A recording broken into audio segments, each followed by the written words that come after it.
Beras biasa dibungkus, dikasih stempel beras premium, dijual Rp5.000. Ini kan penipuan.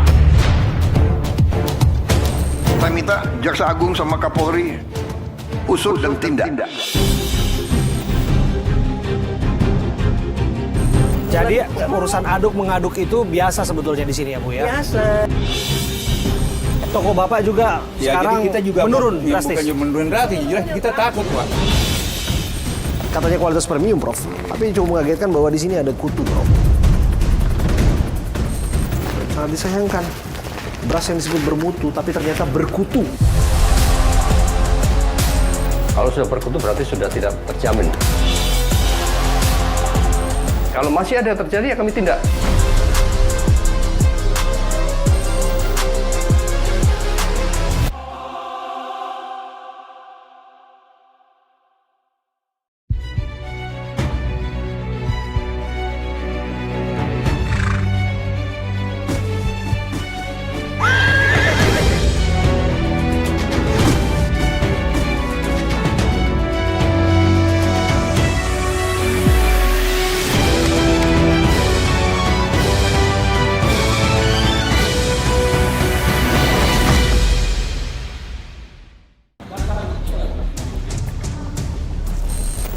Kementerian Pertanian kembali mengungkap kasus beras oplosan yang marak dijual di pasaran. Sebanyak 26 merek beras diduga telah melanggar mutu dan kualitas. Bahkan, Ditreskrimsus Polda Metro Jaya bersama Satgas Pangan Polri langsung melakukan inspeksi mendadak ke Pasar Induk Cipinang, Jakarta Timur untuk membuktikan maraknya beras oplosan jenis premium. Langkah ini sebagai bentuk tindak lanjut atas temuan beras oplosan yang beredar di masyarakat. Polisi sendiri kini telah menaikkan kasus dugaan beras oplosan dari penyelidikan ke tahap penyidikan. Kepala Satgas Pangan Polri, Brigjen Helvi Asegaf, telah menetapkan 5 merek beras jenis premium tidak sesuai dengan mutu dan takaran. Sebelumnya Presiden Prabowo Subianto geram atas maraknya beras oplosan yang beredar di pasaran. Bahkan, ia menginstruksikan Kapolri dan Jaksa Agung untuk segera menindak tegas para pelaku yang terlibat. Beras biasa dibungkus, dikasih stempel beras premium, dijual Rp5.000 di atas harga eceran tertinggi. Ini kan penipuan. Ini adalah pidana. Saya minta Jaksa Agung sama Kapolri usut dan tindak. Beras, alat-alatnya pakai bahan bakar disubsidi oleh rakyat. Begitu sudah digiling jadi beras, itu paket diganti. Beras yang disubsidi ini yang ditempel katanya beras premium, harganya tambah 5.000, 6.000. Ini menurut saudara benar atau tidak? Ini adalah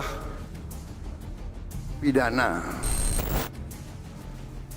Potensi kerugian akibat maraknya peredaran beras oplosan ini bisa mencapai 100 triliun rupiah dalam 1 tahun. Lantas, apa sebenarnya yang terjadi di pasaran hingga praktek pengoplosan beras jenis premium marak beredar? Berikut penelusuran tim Abraham selengkapnya.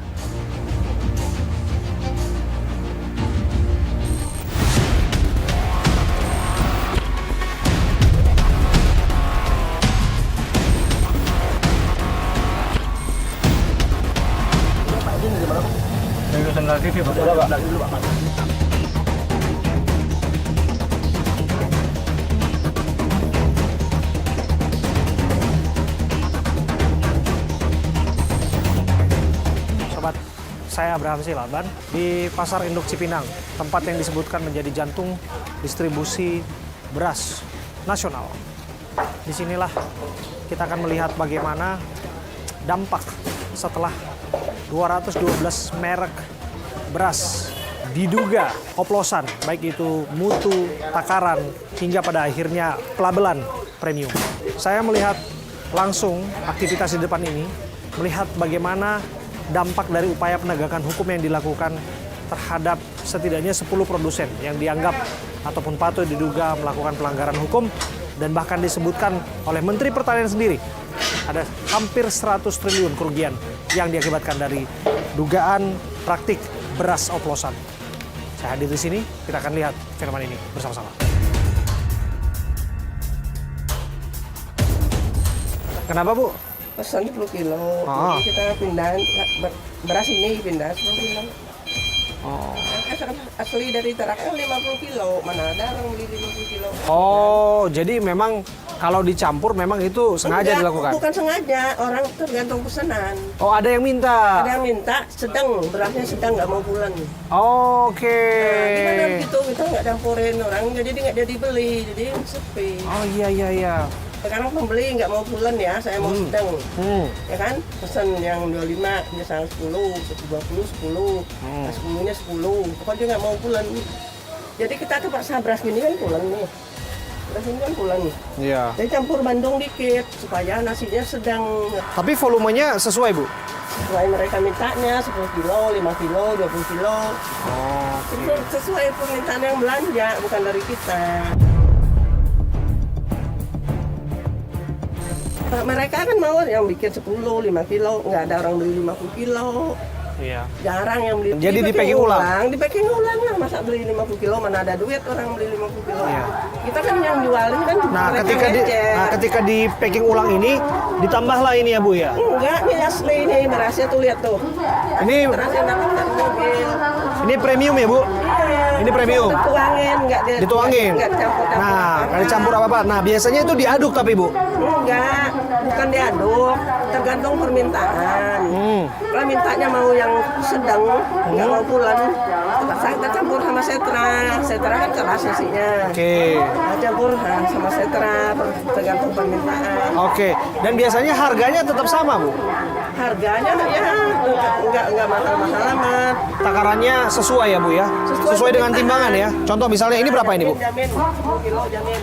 Ini 10 kilo? Saya jamin. Ini 10 kilo ya? Kalau belum timbang, udah Itu belum ditimbang, Pak. Ini belum timbang, tapi ini 10 kilo? 10 kilo, ini ukuran gini 10 kilo tapi belum ditimbang. Belum timbang. Coba kita timbang sama-sama bisa ya? Boleh, Pak. Oke, kita buktikan ini 10 kilo atau tidak nih takarannya nih. Ini 9,75 ini.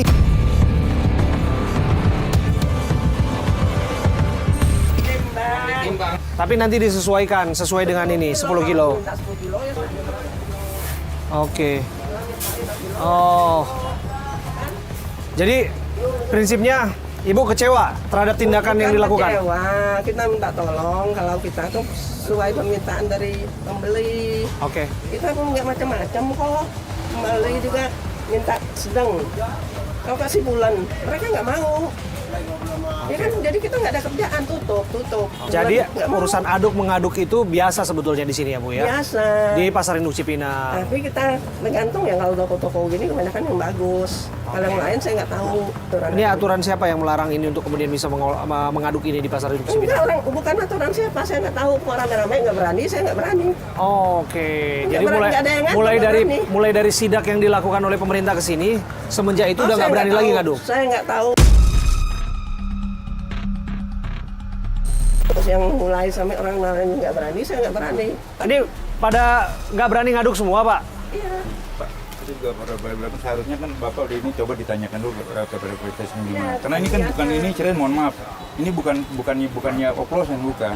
Jadi ini kan permintaan permintaan langganan. Pak. Oke. Jadi semuanya harga nih beras katakanlah yang 14.000 boleh katakan dicampur dengan yang 12, berarti kan mereka kan bisa jual, Pak. Kan begitu Oke. kepada masyarakat. Biasanya harga berapa tuh, Pak? Ya tergantung permintaan langganan kan gitu, Pak. Iya, jadi kan konsumen mereka juga jadi bisa jual. Nah kalau semacam ada kayak begini, coba Bapak tolong deh ke presiden gitu. Nanti mereka juga bisa jelasin. Oke.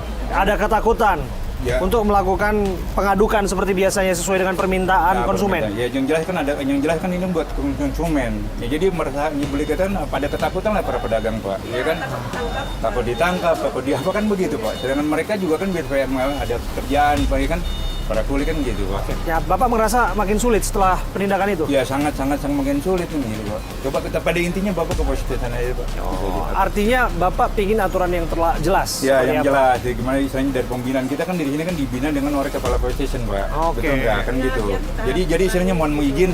Jadi kalau memang ada dari police station ada kenyataan yang jelas, berarti kan enak. Kita kan kita kan di sini dibina oleh police station, Pak. Oke. Iya, Berarti toko Bapak juga Ya, sekarang jadi kita juga menurun ya, drastis. bukan cuma menurun drastis, jelas kita takut Pak, kan begitu. Sedangkan kita udah kerja yang baik, yang benar kan gitu. Ada komplain langsung nggak dari konsumen ke Bapak selama Nggak ada. praktek yang Bapak Nggak lakukan ada, itu, istilahnya kemudian nggak sesuai dengan permintaan nggak konsumen? ada Pak, nggak ada konsumen. Karena yang minta juga gitu kan konsumen Pak. Jadi pelangganan kita kan karena di sini kan termasuk ini kan semua di sini supplier Pak. Oke. Ya, makasih ya Pak. Makasih ya Pak Ede Siap, ya. Siap. Oke. siap. Nah ini terpengaruh seperti ini jadinya. Nah ketika satu penindakan ataupun law enforcement dilakukan, ini sungguh-sungguh mempengaruhi aktivitas transaksi jual beli, roda ekonomi yang ada di Pasar Induk Cipinang tempat saya berdiri. Kita ingin mendengar sebetulnya dari konsumen seperti apa kekhawatiran mereka. Kalaulah kemudian disebutkan ada dari beras bermerek premium, disebutkan ada oplosan, pencampuran, dan lain sebagainya. Ini disebutkan adalah sesuai dengan permintaan dari konsumen. Tapi apa iya kemudian ini yang sesungguhnya menjadi persoalan di lapangan yang memang harus diselesaikan?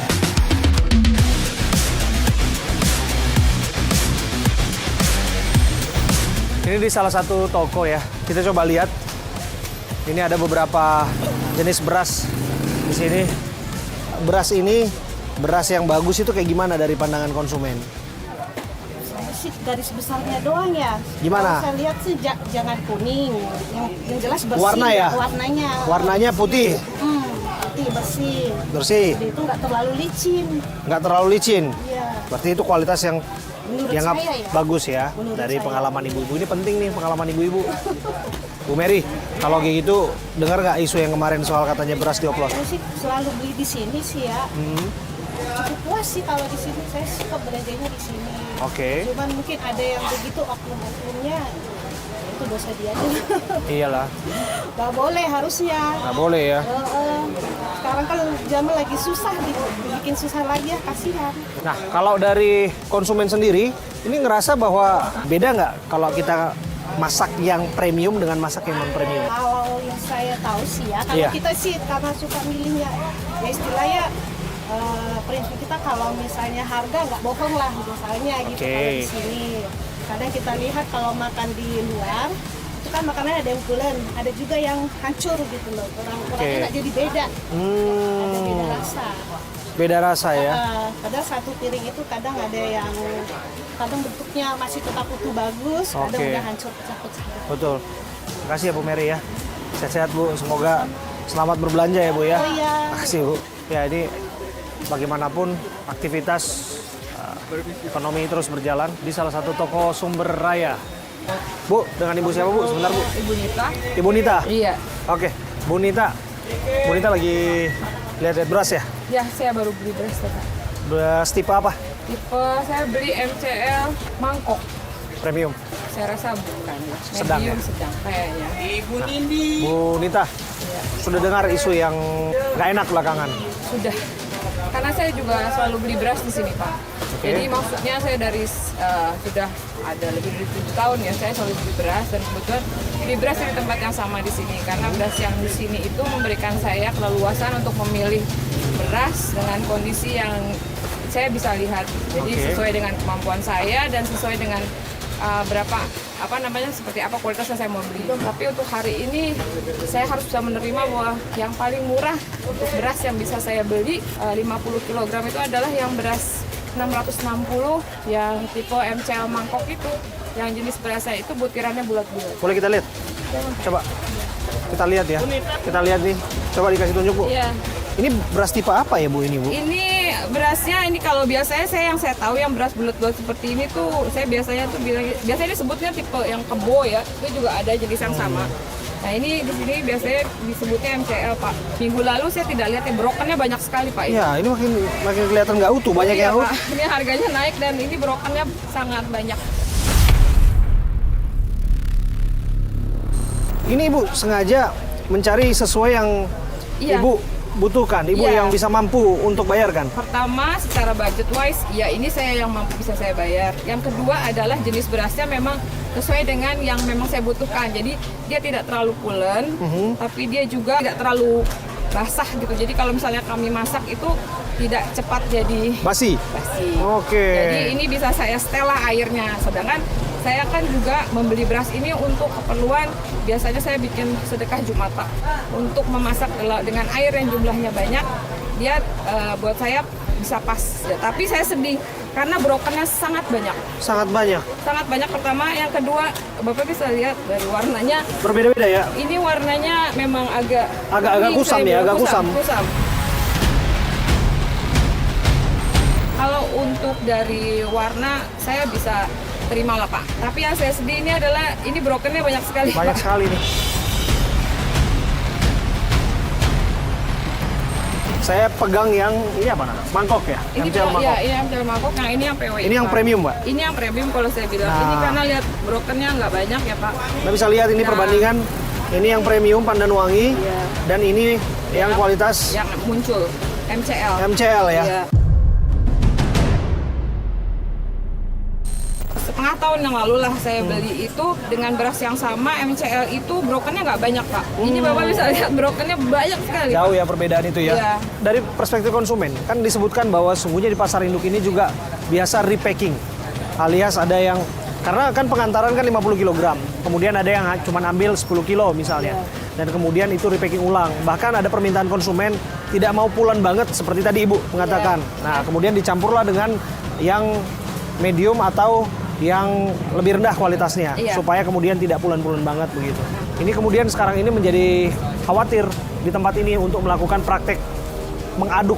Khawatir nanti dianggapnya itu adalah upaya untuk mengoplos beras. Ibu melihatnya seperti apa? Gini Pak, biasanya pada saat sekitar 4-3 tahun yang lalu saya itu mencari kombinasi beras yang khas itu dengan mengoplos, mencampur. Ya, mengaduk lah ya. Ya, dengan ini kebutuhan dengan kebutuhan saya. Saya jadi beli yang perak, lalu saya juga beli beras yang mungkin yang IR. Jadi kalau misalnya untuk isu tentang campuran beras campur untuk mencapai satu komposisi tertentu dan segala macam, saya sendiri sih ya buat saya bisa terima, tapi saya tidak tahu kalau apabila masyarakat yang biasa membeli beras yang ukurannya yang medium atau yang premium itu bisa menerima hal tersebut selama ya itu merasa bahwa oh ya inilah yang memang harga yang harus saya bayar sekian, tapi saya juga mendapatkan apa yang saya mau.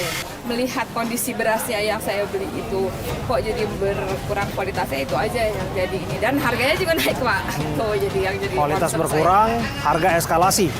harganya eskalasi. Makanya saya bilang ya saya sih mungkin kalau misalnya bulan depan naik jadi 700 ya udah Pak, saya nggak ada pilihan lagi ya, saya harus memilih dari beras-beras yang bagus ini. Walaupun harapan pribadi saya mudah-mudahan beras-beras yang biasa kami beli, yang biasa di level-level yang harga 600-an, ya paling tidak 620.000 lah kondisinya, supaya jangan terlalu banyak yang broken.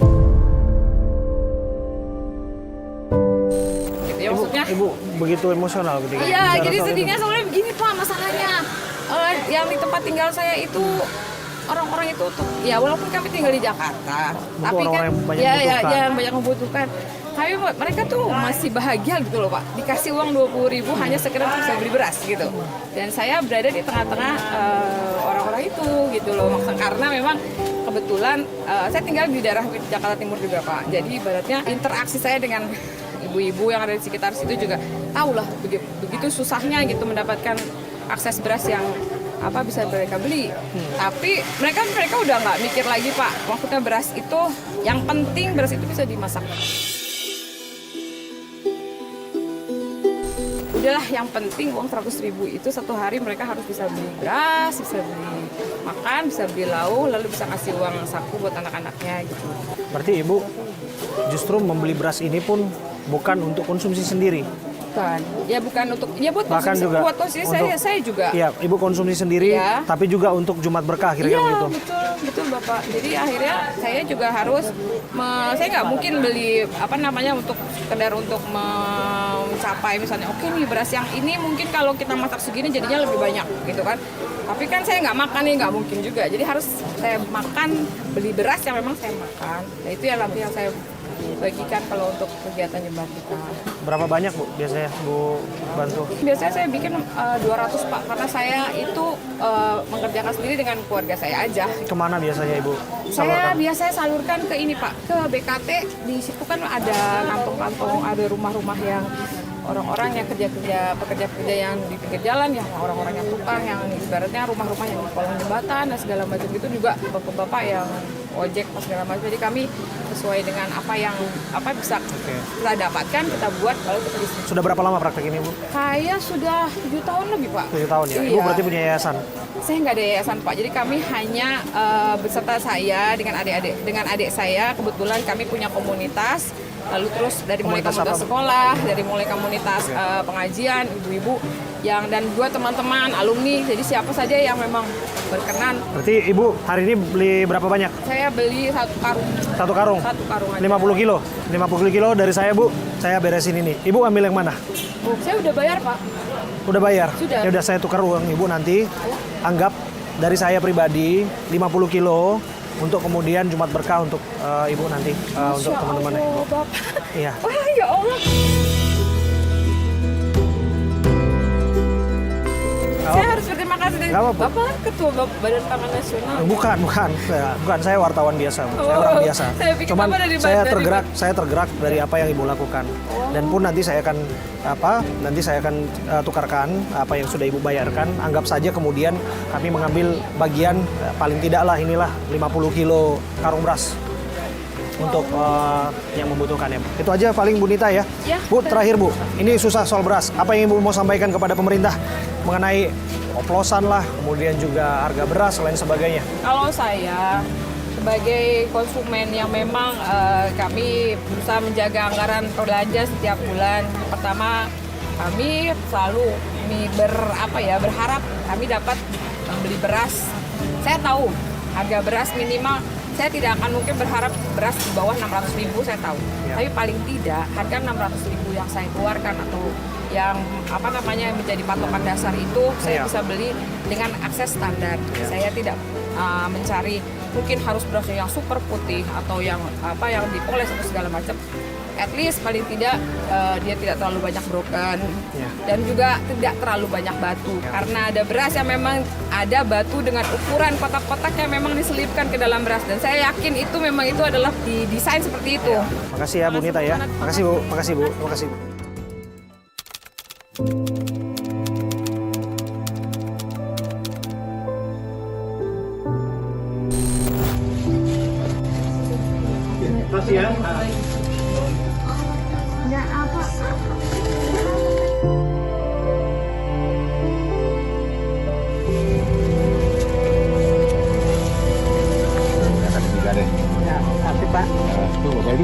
Sup, ambil sup.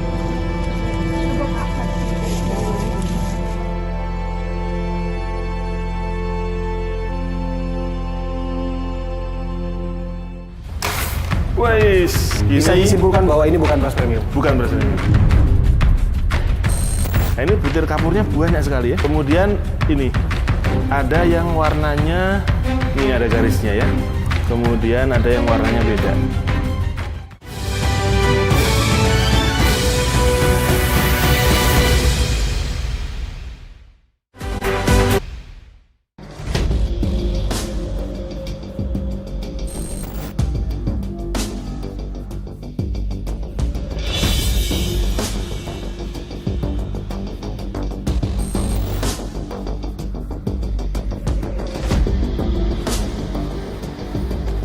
Saya Abraham Silaban. Di Departemen Agronomi dan Hortikultura, Fakultas Pertanian Institut Pertanian Bogor, kita akan berbincang bersama dengan seorang Profesor Edi Santosa.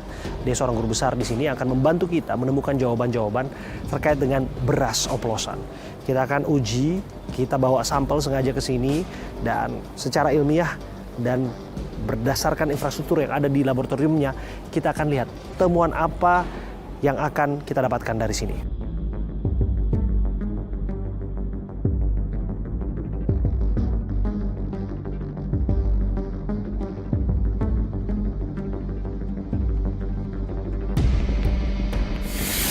Oke, Prof.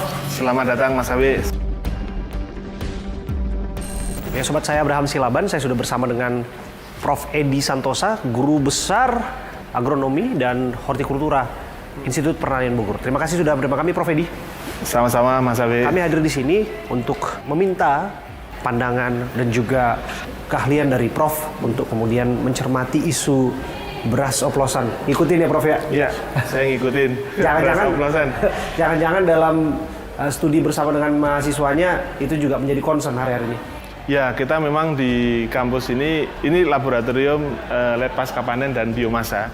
Itu memang kita juga menguji kualitas beras, menguji kualitas jagung, kemudian di sana ada produk yang lain ya, ada pisang dan sebagainya. Nah, di sini menjadi concern kita. Kita ada alat untuk mengukur kadar air, kemudian alat yang sederhana nanti untuk melihat apakah kualitas beras itu Laik atau tidak? ya uniform atau tidak. Nah, bicara soal lab ini, berarti apa yang bisa diuji di lab ini, Prof? Yang diuji di sini banyak, ya. Kalau ini kan labnya lab umum, Iya. jadi ada untuk pengujian biji-bijian, Iya. ada pengujian buah-buahan, kemudian pengujian produk-produk yang lain, jadi kayak bunga dan sebagainya. Jadi kalau isunya hari-hari ini adalah satu disebutkan mutu, terus kedua disebutkan mengenai volume. Apakah semuanya itu bisa kita ukur di sini? Kalau mutu kan komponennya ada kadar air, untuk beras ya, ada kadar air, kemudian ada butir mengapur, ada butir menir, ada butir patah, butir kepala, kemudian ada atau tidaknya kutu, pengotor lain, itu bisa kita ukur. Boleh kita coba ya Prof ya? Ya. Kebetulan memang kita bawa juga salah satu beras premium ya. Ya Prof, kita bawa 2 beras nih. Ini salah satunya, dan ini kemudian juga ada beras premium yang disebutkan patut diduga ini adalah beras oplosan. Bagaimana menurut Prof? Kalau ini kita mau ngecek beras ini ada oplosan apa tidak ya, kemudian apakah sesuai dengan standar premium atau tidak. Itu kita sudah siapkan nih alatnya nih. Yang pertama harus kita cek kadar airnya dulu. Berarti ini nanti harus buka, nggak apa-apa ya? Kita buka aja Prof. Kita langsung, buka Prof. ya. Ini saya coba buka ya Prof. Oke, kita buka. Kita masukkan ke alat ini. Seberapa banyak biasanya Prof? Ini sekitar 200-an gram ya. Harus penuh ke sini nih. Kita cek ya. Pertama adalah kadar air. Karena kadar air jadi untuk beras P8 kita 1, 2, 3. Kita lihat kadar airnya berapa. 14,8. Artinya apa Prof? Artinya ini melebihi ketentuan.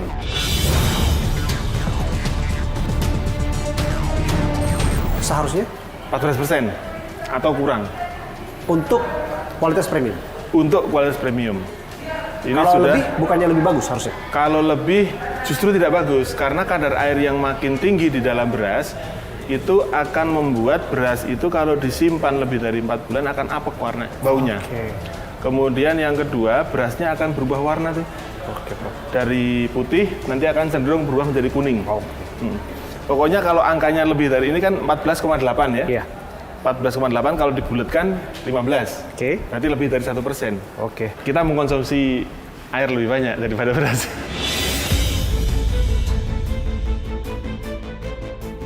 Sekarang kita uji, kita masukkan ke dalam ini lagi ya. Ini yang kedua ya. Barang yang sama ini.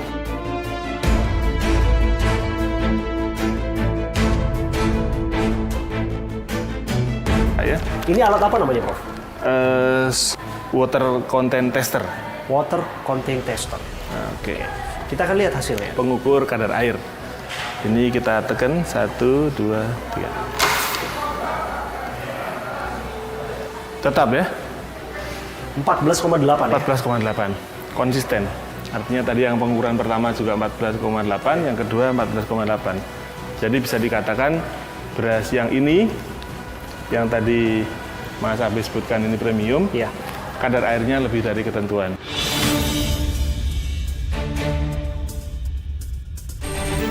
Kadar air sesuai dengan ketentuan, apakah itu artinya beras ini oplosan, Prof? Kalau dari kadar air, nggak bisa. Oke. Bagaimana kita mengetahui bahwa beras ini adalah beras oplosan? Kita perlu ngecek dari fisik beras. Oke. Ini ya, dari fisik beras.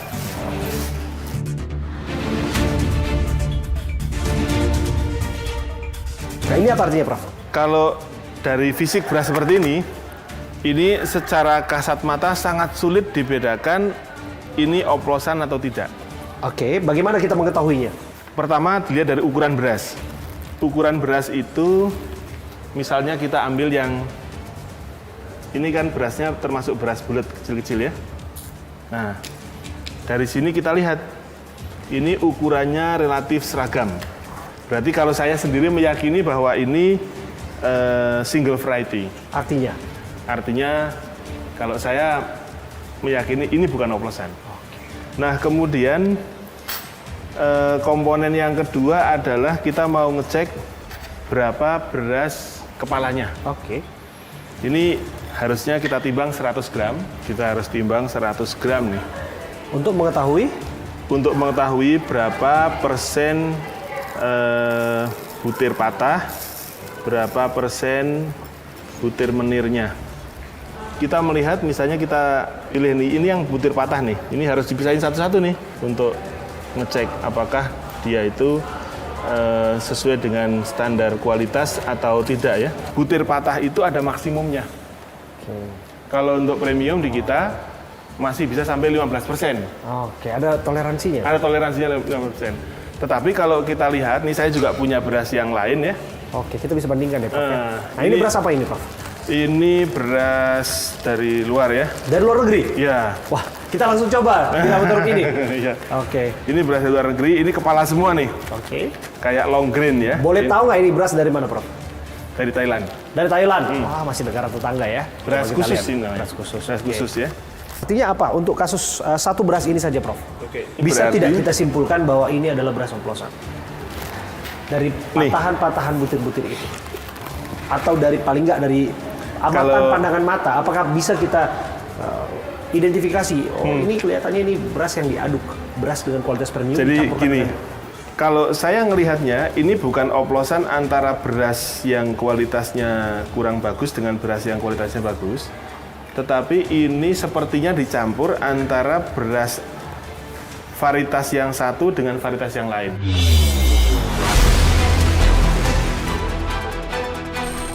Oke, bukan satu varietas. Bukan satu varietas. Coba tunjukkan sebentar. Nih. Ayo kita tunjukkan. Boleh saya pegang ya Prof ya? Dari visual, dari pandangan, kok saya melihat memang agak beda warnanya Prof. Iya.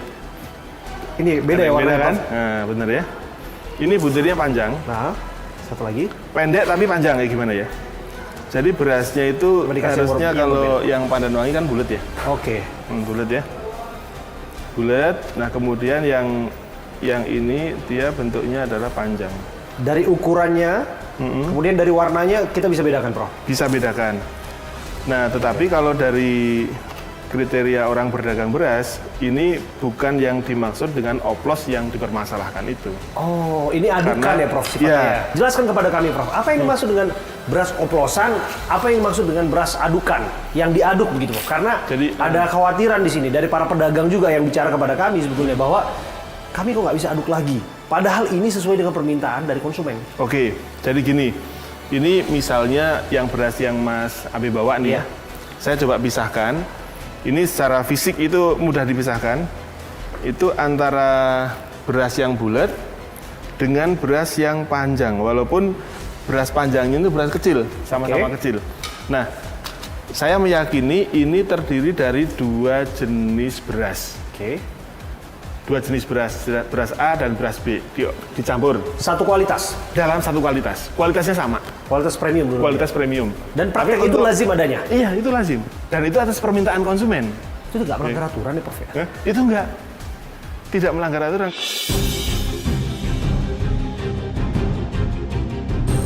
Sebetulnya kalau kita bicara mengenai beras, varietas beras kan lebih dari 400. Oke. 400 jenis beras lebih itu. Kalaulah kemudian itu diaduk, bahasa demikian, kemudian di repacking, dan kemudian diberikan semacam ya katakanlah merek tertentu misalnya, apakah itu tidak melanggar? Kalau kita berpatokannya adalah regulasi. Ya. Secara regulasi sebetulnya sangat sederhana. Pertama apa? Beras itu dibagi menjadi beras khusus, beras premium, kemudian beras medium, dan ada yang sub medium, ya kan? Nah, pembedanya itu itu adalah kualitas. Dan kualitas itu tercermin di dalam label. Kalau misalnya saya mengatakan bahwa ini adalah beras premium, maka syarat-syaratnya kadar air 14%, butir kepalanya berapa persen, minimum, kemudian butir patahnya maksimum berapa persen. Nah itu sudah ketentuan di regulasinya. Artinya untuk beras yang satu ini, Prof, hasilnya apa, Prof? Pertama, kualitasnya bukan premium.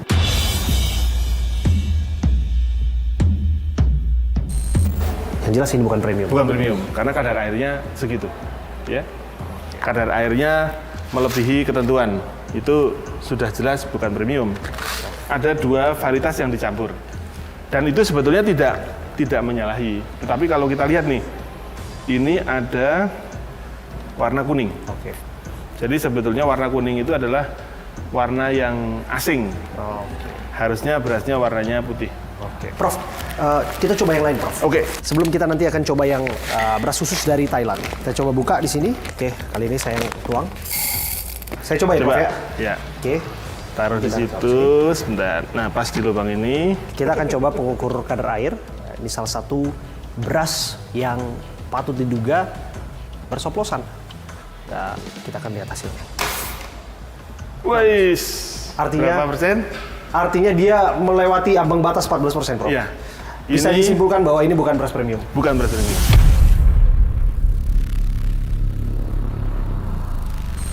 %16 ya.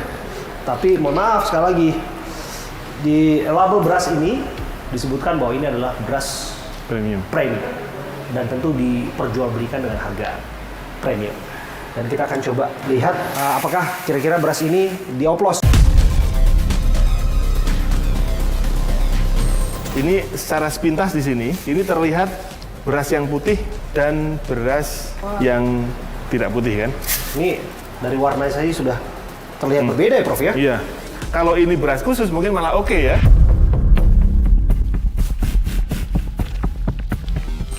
Nah, kemudian ini ada yang warnanya, nih ada garisnya ya. Kemudian ada yang warnanya beda.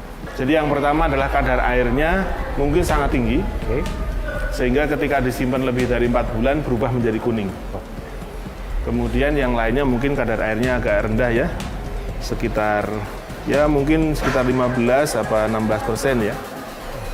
Jadi kalau kadar air itu setelah diturunkan jadi 14%, itu akan sulit naik. Oke. Jadi beras itu nggak bisa bohong. Beras nggak bisa berbohong, tapi penjualnya justru yang bisa berbohong.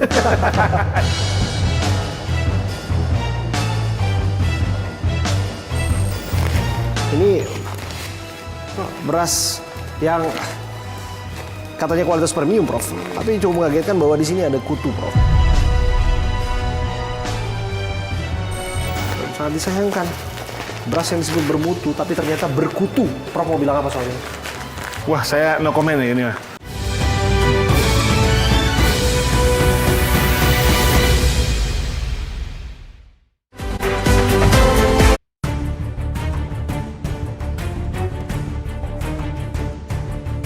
Proses yang dialami seperti apa sampai menghasilkan produk sedemikian rupa?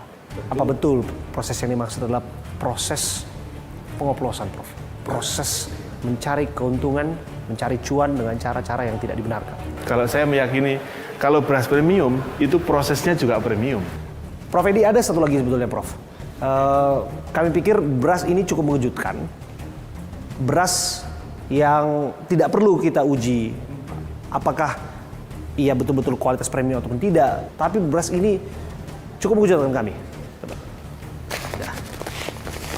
Nah, ini beras yang katanya kualitas premium, Prof. Tapi cukup mengagetkan bahwa di sini ada kutu, Prof.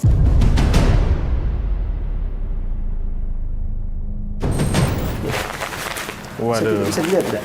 Iya. Ini secara jelas ini beras kemasan premium, tapi justru di sini ada kutunya nih. Iya, banyak sekali ya. Bisa lihat. Nah, kelihatan ya? ini bukan hanya patut diduga jadi oplos, tapi bahkan secara mengejutkan kutunya masih hidup, Prof. Ya, saya kira gini, tadi yang saya sampaikan, ketika kita menemukan begini, kita bisa hubungi kantor. Ini menurut saya mengejutkan, sangat mengejutkan ya.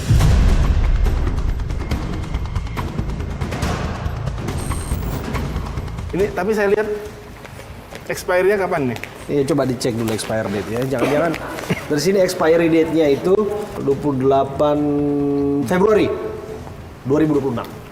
Masih ada tahun depan ya. Dan sangat disayangkan. Beras yang disebut bermutu tapi ternyata berkutu.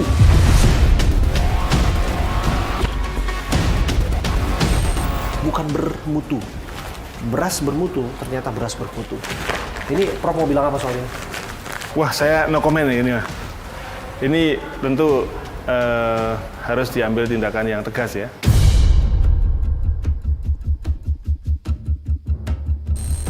Begitu kita melihat kutu itu langsung beda gitu loh, feelingnya beda. Ya saya kira ini harus menjadi perhatian pemerintah ya, bahwa beras istilahnya setelah di packaging itu tentu ada masa istilahnya kadaluarsanya. Oke. Dan kadaluarsa itu kan harusnya tidak teoritis, tapi harus kita cek. Begitu sudah ada kutunya, tentu kita harus tarik. Kira-kira apa yang membuat beras kemasan itu bisa berkutu seperti ini ya, Prof ya? Jadi hama beras itu ada dua, ada bubuk, ada situpilus. Kalau ini hamanya hama bubuk ya. Artinya? Ini adalah dia memang makan beras. Dan ini sebetulnya sudah ada ketika beras itu dihasilkan. Oke. Jadi kalau prosesnya tidak bagus, itu telur-telurnya akan menetas.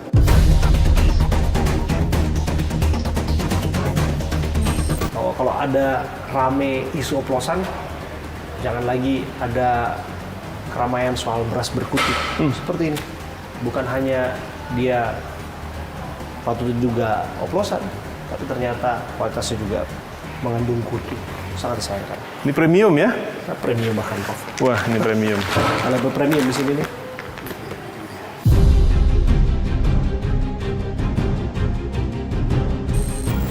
Prof, satu lagi Prof, yang tadi kita mau coba, beras khusus Prof, yang dari luar negeri. Tapi setidaknya kita akan coba lihat kualitasnya ya Prof. Oke. Kita uji ya. Ayo Mas Abe, coba lagi Mas. Kita coba ya. Tekan yang itu ya. Ini ya. Iya, 1, 2, 3. Nah, saya nggak berani lihat ini. 14,4.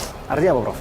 Ya artinya sebetulnya dia kalau masuk kategori premium kita mungkin nggak masuk juga. Oke. Tetapi dari pengujian yang tadi, ini yang paling bagus ya, mendekati 14%.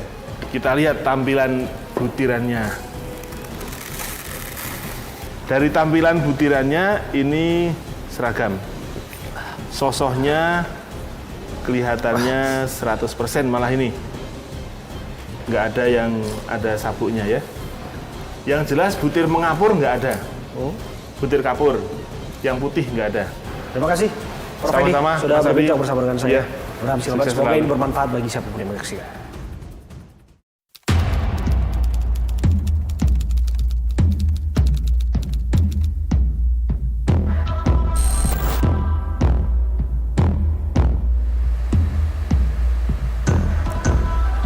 Nomor yang kamu tuju sedang tidak aktif atau berada di luar service area. The number you are calling cannot be reached at the moment.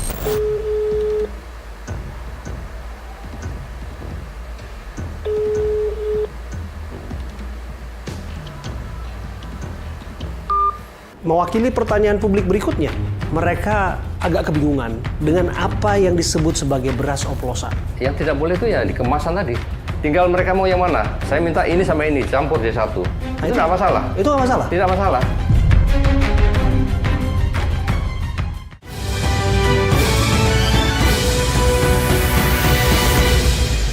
Sahabat kita.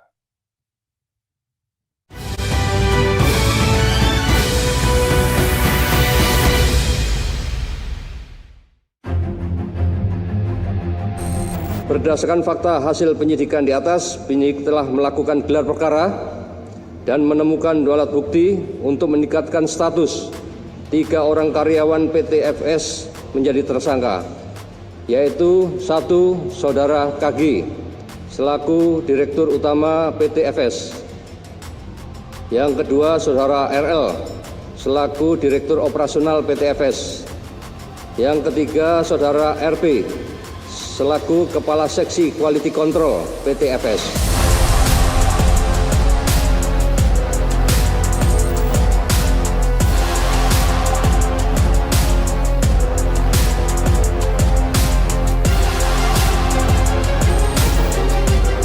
Saya bersama dengan Direktur Tindak Pidana Ekonomi Khusus Barreskrim Polri, Brigadier Jenderal Polisi Helvi Asgaf, yang juga merupakan Kepala Satgas Pangan Polri. Terima kasih sekali lagi sudah menerima kami, Jenderal. Terima kasih. Ya. Pak Direktur, kami harus bicara mengenai menindaklanjuti apa yang disampaikan oleh Presiden. Usut tindak sita. Ini kaitannya dengan beras oplosan. Sejauh ini apa yang sudah dilakukan? Ya. Terima kasih, Pak Bram. Selamat pagi. Perlu kami sampaikan bahwa Satgas Pangan sangat concern terkait dengan atensi Bapak Presiden karena memang saat ini sangat merugikan masyarakat kita. Terkait dengan tindak lanjut apa yang harus dilakukan oleh Satgas Pangan, yang pertama kita segera melakukan penyelidikan awal. Setelah melakukan penyelidikan awal dan ditemukan adanya perbuatan melawan hukum, maka kita segera membuat laporan polisi.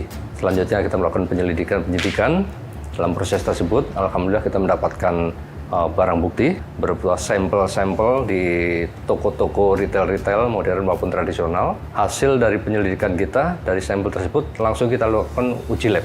Tidak sesuai dengan standar mutu yang seharusnya.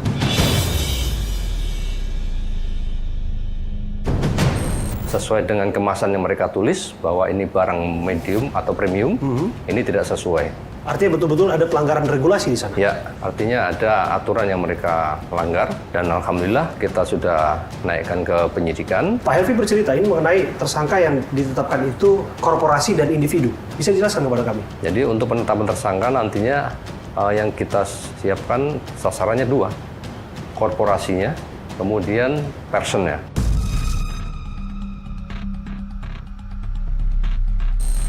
Karena kalau kita lihat dari alat peralatan yang mereka miliki, ada yang modern, ada yang tradisional. Tradisional jelas sekali di situ, mereka menerima beras curah dari masyarakat, mereka pepesan packingnya, plastik packing, dengan kemasan yang tertulis premium. Beras curah tadi, tanpa ada dilakukan uji lab, langsung dimasukkan ke kemasan tadi. Sehingga isinya tidak tahu nih, beras medium kah atau premium kah. Kemudian untuk yang teknologi modern, mereka alat itu sudah sangat canggih sehingga untuk mendapatkan pecahan 15%, kadar air 14%, 14,5%, itu semua by system, sudah disetting dari awal. Artinya mesin itu berjalan, settingannya sudah ada, bahwa nanti saya akan memproses 14%. Fakta yang kita dapat, ternyata kadar airnya lebih dari 14%. Kami juga menemukan fakta itu ketika kami menguji lab di IPB. Betul, termasuk broken-nya. Pecahan itu 15%. Artinya tidak sesuai dengan ketentuan bahwa beras tersebut adalah beras premium. Ya, sesuai dengan standar mutunya itu beras premium, kadar air 14%. Tapi untuk broken-nya 15%. Broken-nya 15%. Ya. Berangkat dari sana, kami melihat upaya terus dilakukan. Pak Helvi, selaku Kasatgas Pangan, di bawah Anda kami melihat bekerja dari kota ke kota, provinsi-provinsi melakukan sidak-sidak di sejumlah pasar, Pak. Karena kita perintahkan seluruh Satgasda untuk melakukan monitoring, ya, mengecek produk-produk yang sudah tergelar di masyarakat. Dilihat dari hasilnya, uji lab beberapa Polda itu tidak sesuai juga, sehingga mereka saya perintahkan untuk menindaklanjuti dengan proses penyidikan. Oh, artinya kan terus bergulir? Terus kita lakukan, bukan hanya terhadap 212 yang ditemukan oleh Bapak Mentan, kita juga melakukan uji sampel seluruh hasil produksi yang digelar di pasaran. Saya bergerak menuju kerugian yang dimaksudkan oleh Menteri Pertanian. Menyebutkan angka hampir 100 triliun lah per tahun. Bahkan diakumulasikan oleh Presiden dalam waktu 1 dekade misalnya itu bisa sampai 1.000 triliun. Bila dikonversi ke hal yang lain itu bisa bermanfaat pada masyarakat kita begitu. Angka ini valid nggak sih, Jenderal? Itu perkiraan yang disampaikan oleh beliau. Tadi dihitung secara kasar saja. Kualitasnya hasil labnya medium. HET-nya 12.500. Sementara premium HET-nya 14.900. Artinya ada margin yang cukup besar di situ. Dikalikan produksi nasional kita beras, kebutuhan nasional kita 2.500.000 ton per bulan. 1 tahun kurang lebih 35 juta ton beras dibutuhkan oleh masyarakat kita. Artinya kalau dikalikan margin yang 1.500 tadi, ya nilainya sudah sangat fantastis.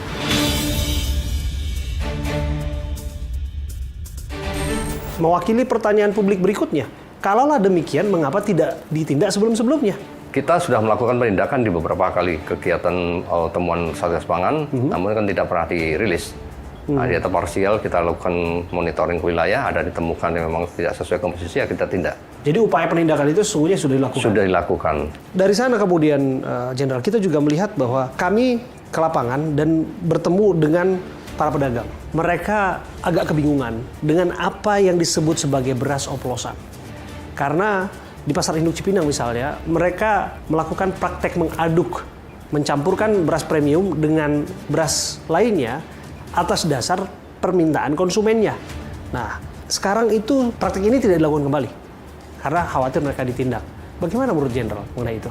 Yang dimaksud di sini oplosan mungkin, ya, nah masyarakat, mereka di pasar tradisional kan ada retail modern, ada tradisional. Yeah. Yang modern ini mau menjual beras-beras dalam kemasan dengan packing 5 kilo maupun 10 kilo.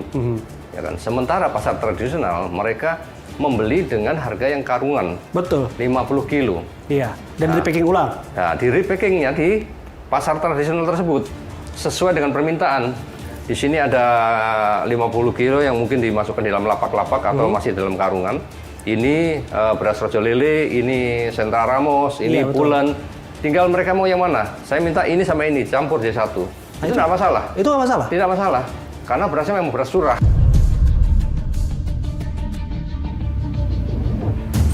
Tidak membeli premium yang tadi kemasannya memang sudah ada labelnya. Oke. Sehingga ada standar mutu yang mereka harus jaga. Sementara untuk yang di tradisional mereka beli kadang-kadang literan. Setengah liter, 1 liter, 5 liter. Dan berasnya mau dicampur yang ini sama ini, tidak masalah mereka. Beras curah, tidak ada yang mengatur. Nah, artinya tegaskan kembali, yang mana yang sesungguhnya dilarang? Yang tidak boleh itu ya di kemasan tadi. Kemasan yang memang sudah dibakukan di situ, ditulis di situ ada label, ada komposisi, dan itu harus dipatuhi karena aturannya jelas. Yang jelas dari mana produsennya, produsennya, tahun produksinya, tanggal, bulan, tahun produksinya itu ada semua. Bagaimana memastikan bahwa kekhawatiran itu tak ada lagi? Penegakan hukum satu hal yang memang harus ditegakkan, apalagi itu udah perintah presiden. Di sisi lain kita juga harus menjaga roda perekonomian yang berjalan. Nah, kami dapat informasi bahkan penurunan daya beli masyarakat, keluhan-keluhan yang disampaikan kepada kami secara langsung mengenai bagaimana aktivitas jual beli beras di Pasar Induk Cipinang, salah satunya, Jenderal. Bagaimana Jenderal menjelaskan itu? Pastikan bahwa masyarakat ini membeli dengan barang yang apa yang tertera di dalam kemasan itu harus sesuai. Masyarakat nggak usah khawatir, selama masyarakat itu membeli produk yang memang bentuknya curah, ya kan, dia mau dicampur 4 macam, 5 macam pun tidak ada masalah. Selama tidak dikemas dan tertera komposisi di situ, curah bentuknya. Tapi kalau dia kemas dengan packing takaran 5 kilo misalnya, ditulis itu premium, tapi di dalam diisi barang medium, jelas ini kan melanggar dan merugikan masyarakat. Artinya masyarakat tertipu, komposisinya tidak sesuai, ini jelas menipu, itu yang tidak boleh. Nah, sekarang kebijakan apa yang kita lakukan saat ini, karena kita bersifat ultimum remedium, penegakan hukum bagi Satgas Pangan itu adalah upaya terakhir.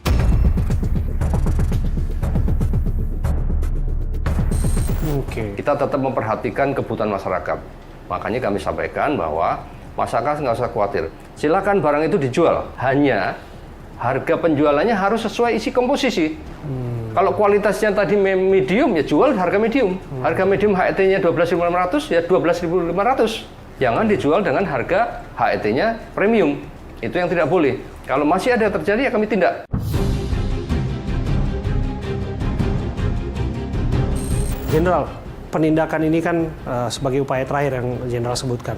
Ketika kami di lapangan juga, Jenderal, kami juga menemukan keluhan sebetulnya. Ini kaitannya dengan harga beras, Jenderal. Kenapa kami harus address isu ini? Karena Brigadir Jenderal Polisi Helvi Assegaf adalah seorang Kasatgas Pangan, Polri, yang tentu juga memonitoring bagaimana rantai distribusi dari hulu ke hilir. Sampai pada akhirnya harga itu bisa diakses oleh masyarakat. Apa yang sesungguhnya terjadi, Jenderal? Apa betul memang ada permainan mafia beras lain sebagainya sehingga pada akhirnya harganya tahun ke tahun ini makin eskalasi gitu? Makanya kan pemerintah membantu petani, memberikan subsidi dari mulai bibit, kemudian pupuk, obat-obatan hama, kemudian alsintan, dan irigasi tersier. Maksudnya apa pemerintah membuat itu? Membantu petani supaya nanti hasil produksinya terjangkau harga jualnya. Karena semua sudah disubsidi. Kecuali kalau dia modal sendiri untuk beli dan yang kali sampaikan tadi, nah, maka harganya bisa tinggi. Disubsidi pemerintah, harapannya harga terkendali dan terjangkau oleh masyarakat. Tapi faktanya di lapangan, oknum-oknum pelaku usaha ini saling berebut bahan baku. Mereka mau perusahaannya besar, setelah masa panen, semua mendatangi sana untuk mendapatkan bahan baku ini tadi.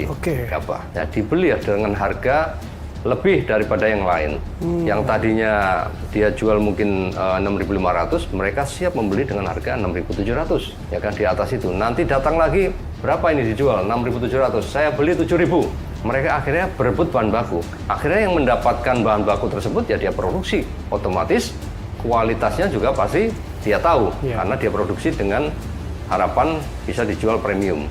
Sementara petani memproduksi dengan harga subsidi. 12.500 itu subsidi.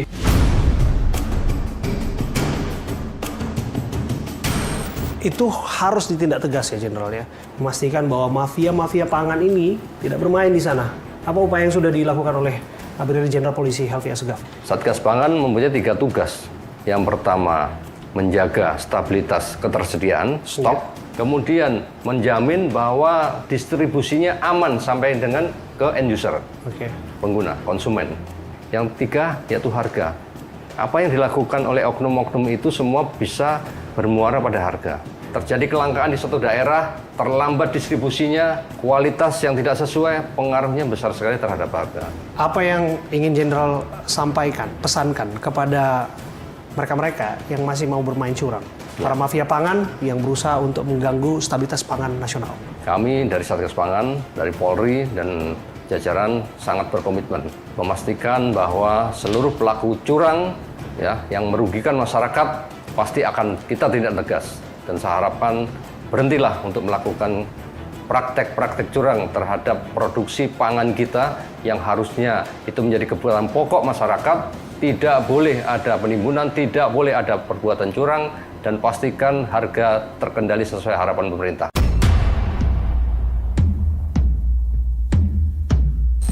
Bicara soal beras, kami juga menemukan satu hal, Jenderal, bahwa beras ini bukan hanya kaitannya dengan mutunya yang dipertanyakan, tapi juga kualitasnya yang kami temukan ada kutu di dalamnya, Jenderal. Kami temukan ini, Jenderal, 2 minggu yang lalu, kami dapat laporan ini, Jenderal, dan Jenderal bisa lihat ini. Ini salah satu beras yang ternyata ada kutu di dalam, Jenderal. Kalau sudah berkutu berarti sudah tidak terjamin.